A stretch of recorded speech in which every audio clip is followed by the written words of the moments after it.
కాసేపట్లో కేంద్ర కేబినెట్ సమావేశం కానుంది. ప్రధాని మోడీ అధ్యక్షతన కేబినెట్ మీటింగ్ జరగనుంది. ఈ సందర్భంగా భేటీలో ప్రధానంగా వ్యవసాయం, రైతుల అంశాలపై మంత్రివర్గంలో చర్చించనున్నట్లుగా తెలుస్తుంది. ఇప్పటికే ప్రధాని నరేంద్ర మోడీ అన్నదాతలకు గుడ్ న్యూస్ కూడా చెప్పారు. పీఎం కిసాన్ సమ్మాన్ యోజన పథకం ద్వారా ఇచ్చే మొత్తాన్ని 6,000 నుంచి 10,000 రూపాయల వరకు పెంచుతూ నిర్ణయం తీసుకున్నట్లుగా వెల్లడించారు. అదేవిధంగా దేశవ్యాప్తంగా కొనసాగుతున్న పలు కీలక ప్రాజెక్టులు, ఆయా రాష్ట్ర ప్రభుత్వాల ప్రతిపాదనలకు నేటి కేబినెట్ సమావేశంలో చర్చించి వాటికి ఆమోద ముద్ర వేసే అవకాశం ఉంది. నిరుద్యోగులకు ఉద్యోగాల కల్పన విషయంలో కూడా ఓ ప్రకటన చేయనున్నట్లుగా విశ్వసనీయ వర్గాల సమాచారం. కాసేపట్లో కేంద్ర కేబినెట్ సమావేశం, ప్రధాని మోడీ అధ్యక్షతన జరగనున్న కేబినెట్ మీటింగ్, కేబినెట్ సమావేశంలో పలు కీలక నిర్ణయాలు తీసుకునే ఛాన్స్.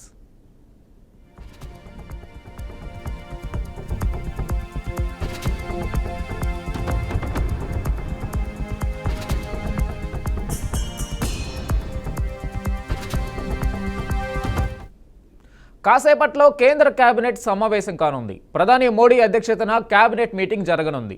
ఈ సందర్భంగా భేటీలో ప్రధానంగా వ్యవసాయం, రైతుల అంశాలపై మంత్రివర్గంలో చర్చించనున్నట్లుగా తెలుస్తుంది. ఇప్పటికే ప్రధాని నరేంద్ర మోడీ అన్నదాతలకు గుడ్ న్యూస్ కూడా చెప్పారు. పీఎం కిసాన్ సమ్మాన్ యోజన పథకం ద్వారా ఇచ్చే మొత్తాన్ని 6,000 నుంచి 10,000 రూపాయల వరకు పెంచుతూ నిర్ణయం తీసుకున్నట్లుగా వెల్లడించారు. అదేవిధంగా దేశవ్యాప్తంగా కొనసాగుతున్న పలు కీలక ప్రాజెక్టులు, ఆయా రాష్ట్ర ప్రభుత్వాల ప్రతిపాదనలకు నేటి కేబినెట్ సమావేశంలో చర్చించి వాటికి ఆమోద ముద్ర వేసే అవకాశం ఉంది. నిరుద్యోగులకు ఉద్యోగాల కల్పన విషయంలో కూడా ఓ ప్రకటన చేయనున్నట్లుగా విశ్వసనీయ సమాచారం. కాసేపట్లో కేంద్ర కేబినెట్ సమావేశం జరుగుతుంది.